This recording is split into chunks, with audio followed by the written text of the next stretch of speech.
लोकशाहीचा आवाज दाबण्याचा प्रयत्न काही शक्तींच्या माध्यमातून जो केला जातोय तो पद्धत नसल्यामुळे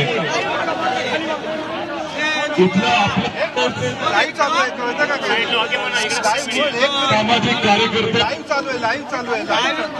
सगळ्यापासून उपोषण करत आहेत।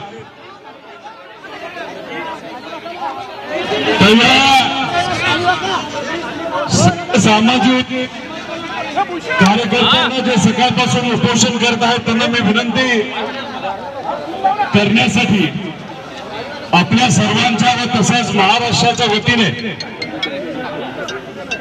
मी इथं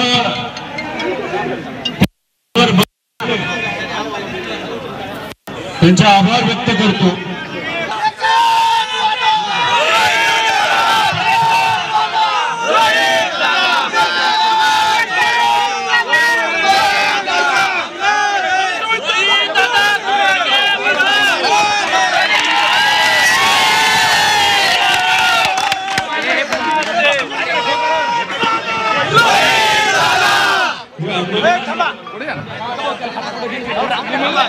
उपोषणाच्या माध्यमातून या सर्व कार्यकर्त्यांनी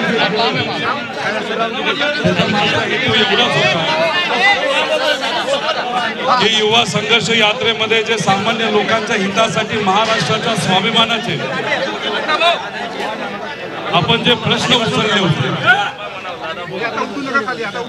आणि त्या प्रश्नांमध्ये आपण जर खोलामध्ये गेला तर लोकांना हाताला काम आणि पोटाला अन्न असे सर्व मुद्दे युवा संघर्ष यात्रेमध्ये घेतले होते। आणि त्या युवा संघर्ष यात्रेमध्ये जिथं आम्ही सर्वांनी मिळून 800 किलोमीटरचा प्रवास या स्वाभिमानी महाराष्ट्रामध्ये तिथं असणाऱ्या स्वाभिमानी नागरिकांबरोबर केला। हे सर्व सामाजिक कार्यकर्ते महाराष्ट्राच्या वतीने लढण्यासाठी खांद्याला खांदा लावून माझ्याबरोबर युवा संघर्ष यात्रेमध्ये चालले आणि त्यांनी आज इथं उपोषण एका चांगल्या गोष्टी चांगल्या विचारासाठी केलं त्यांचं मी खरंच मनापासून आभार व्यक्त करतो। त्याचबरोबर आपण सर्वजण एवढ्या मोठ्या संख्येने इथं आलात, महाराष्ट्राच्या कानाकोपऱ्यातून तुम्ही इथं आलात, त्यासाठी सुद्धा एक तुमचा कार्यकर्ता म्हणून मी खरंच मनापासून आपले आभार व्यक्त करतो। बाहेर आल्या आल्या काही लोकांनी मला सांगितलं की राज्याच्या कानाकोपऱ्यामध्ये तिथं असणारे जे सर्व पदाधिकारी आहेत, कार्यकर्ते आहेत, नागरिक आहेत, काही लोकांचं तर राजकारणाशी काही घेणं देणं नव्हतं।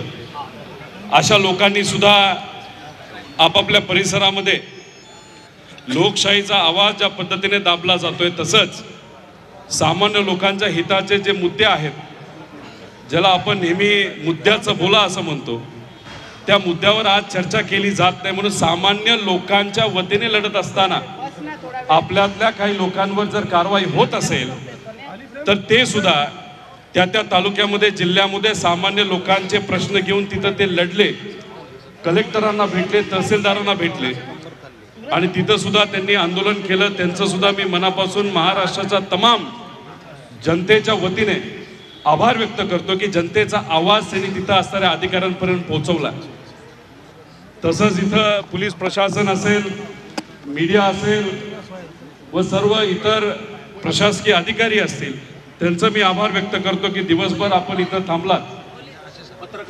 त्याच्याच बरोबर आपल्या सर्वांबरोबर, कारण शेवटी आपण पार्टीच्या ऑफिसच्या समोर बसलो आहोत, ज्या पद्धतीने आपलं कुटुंब असतं तसंच आपल्या पार्टीमध्ये काम करणारे सर्व कार्यकर्ते हे आपल्या कुटुंबाचे भाग असतात आणि आपल्या घरासमोर तुम्ही सर्वजण घरातले सदस्य म्हणून इथे आलात। या राज्यामध्ये कानाकोपऱ्यामध्ये आपलं हे जे मोठं घर आहे, आदरणीय पवार साहेबांच्या मार्गदर्शनाखाली चाललेलं, त्याचे सर्व कार्यकर्त्यांचे पुनश्च एकदा मी आभार व्यक्त करतो। माझ्याबरोबर असे काही लोक माझ्या कुटुंबातून आलेले आहेत, त्यांचं आणि राजकारणाचं काही दूरपर्यंत काही नातं नाही, जे कुणी ऍक्टिव्ह पॉलिटिक्स मध्ये नाहीत, ज्याच्यामध्ये प्रतिभा आजी इथं आल्या होत्या, त्याच्याच बरोबर रेवती सुद्धा माझी बहीण इथं आली होती।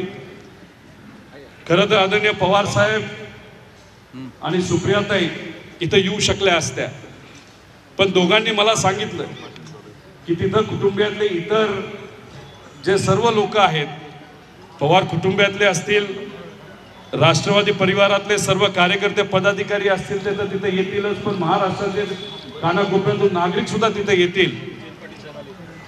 पाटील जयंतराव पाटील साहेब इथं येऊन गेले, सुनील भुसारा असतील ते येऊन गेले, अनिल देशमुख साहेब असतील, दिवसभर इथे शशिकांतजी शिंदे इथं येऊन गेले, राखीताई असतील, सर्वच पदाधिकारी आहेत. तर आता ह्याच्याबरोबर साहेब आणि ताईंनी सांगितलं की तू इथं त्यांच्याबरोबर तर लढ, तुमचे जे मुद्दे असतील ते मांड, पण ज्याच्यासाठी सुप्रियाताई खासदार झाल्या, त्यांच्या भागातलं लोकप्रतिनिधित्व त्या करतात, त्या भागातले प्रश्न हे पार्लमेंटमध्ये मांडण्याची जबाबदारी त्यांची तिथं असल्यामुळे, आज बजेटचा दिवस असल्यामुळे महाराष्ट्राच्या हिताचे सुद्धा मुद्दे महाराष्ट्रातलं सरकार मांडत नसलं तरी सुद्धा सुप्रियाताई तिथं लोकसभेमध्ये महाराष्ट्राचा आवाज म्हणून तिथं ते मुद्दे मांडत आहेत. अमोलजी कोले असतील खासदार, ते सुद्धा तिथं आहेत. आणि राज्यसभेमध्ये आपल्या अनुभवाचा फायदा हा महाराष्ट्राला आणि भारताला व्हावा, त्यासाठी आदरणीय पवार साहेब एक लोकप्रतिनिधी म्हणून त्यांची जी जबाबदारी असते, खासदार म्हणून जी जबाबदारी असते, तर ती दोघं तिथं महाराष्ट्राच्या वतीने बजावत आहेत. नाही तर काही लोक नुसतं पदासाठी खासदार बनतात, आमदार बनतात, पण खऱ्या अर्थाने आपली जबाबदारी मनामध्ये ठेवून काम करण्याचं काम हे पवार साहेब आणि सुप्रियाताई आणि अमोल कोल्हे आणि सर्वच आपले खासदार तिथं करत आहेत. त्यांचं मी मनापासून आभार व्यक्त करतो. त्याच्याचबरोबर माझी पत्नी इथं आली आहे. ती इथं खरं तर राजकीय कुठल्याही कार्यक्रमामध्ये ती जात नसते, पण तिने मला सांगितलं तू लढतोय, तुझ्यासाठी सर्व कार्यकर्ते आणि महाराष्ट्र लढतोय, मी तर तुझ्या बरोबर आहेच, मी सुद्धा तिथं तुझ्या बरोबर ईडीच्या ऑफिसपर्यंत येईल. माझे वडील जे समाजकारणामध्ये अनेक वर्षांपासून काम करतात ते सुद्धा आज इथं आले आणि अनेक असे मान्यवर माझ्या बरोबर आले. खरं तर मी कोणाचाच आभार व्यक्त करणार नाही, पण एकच सांगतो, तुम्ही जो काही सपोर्ट, जो काय पाठिंबा भक्कमपणे तुम्ही माझ्या बरोबर राहिलात, त्याबद्दल मी आयुष्यभर मी ऋणी राहणार आहे.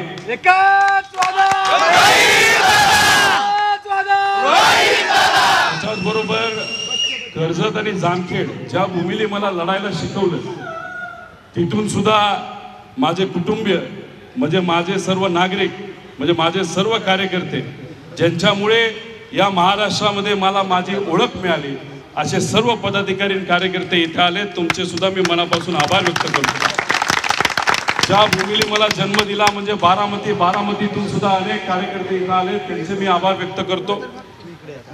आता प्रेस कॉन्फरन्स मला घ्यायची, काही गोष्टी मला इथं प्रेसच्या माध्यमातून लोकांपर्यंत पोहोचवायच्या आहेत, त्यामुळे आपण इथं आलात, मी इथं आहेच. प्रेस कॉन्फरन्स झाल्यानंतर गेल्या वेळेस जेव्हा ईडी ऑफिसमध्ये गेलो होतो तेव्हा अधिकाऱ्यांनी मला सहकार्य केलं, आज सुद्धा त्यांनी सहकार्य केलं, मी त्यांना सहकार्य केलं.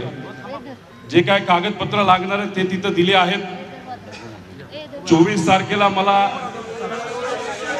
बोलवण्यात आलं होतं, त्यानंतर आज परत एकदा मला बोलवलं. 8 तारखेला तसं मला बोलवलं नाही, पण 8 तारखेला येऊन काही कागदपत्र तिथं द्यायचे, ती कागदपत्र तिथं दिली जातील. आणि अधिकाऱ्यांनी तिथं सांगितलंय की 8 तारखेला नाही तर 8 तारखेनंतर जर आम्हाला वाटलं तुम्हाला परत एकदा बोलवायचं तर आम्ही तिथं बोलू. मी एकच तुम्हाला सर्वांना सांगतो, आपण चूक कुठेही काय केली नाही. त्याच्याच बरोबर EOWचा काय झालं, कसं झालं, मीडियाच्या माध्यमातून एक तर मीडियाचे मी आभार व्यक्त करतो की वस्तुस्थिती मीडियाच्या माध्यमातून त्यांनी मांडली. खरं तर माझं सुद्धा लक्ष नव्हतं की EOWने ज्या गोष्टीसाठी आज माझी एन्क्वायरी होती त्या सगळ्या त्याचा जो रिपोर्ट असतो तो रिपोर्ट हा कोर्टामध्ये त्यांनी फाईल केलेला आहे, त्याच्याबद्दलची माहिती मी विचारलेली आहे. पण ज्या पद्धतीने आता एन्क्वायरी सुरू आहे. त्या एन्क्वायरीकडे बघितल्यानंतर असंच म्हणावं लागेल की या मुंबई शहरामध्ये कुठेतरी सोन्याचा एक हंडा लपवलाय असं काही लोकांनी सांगितलंय.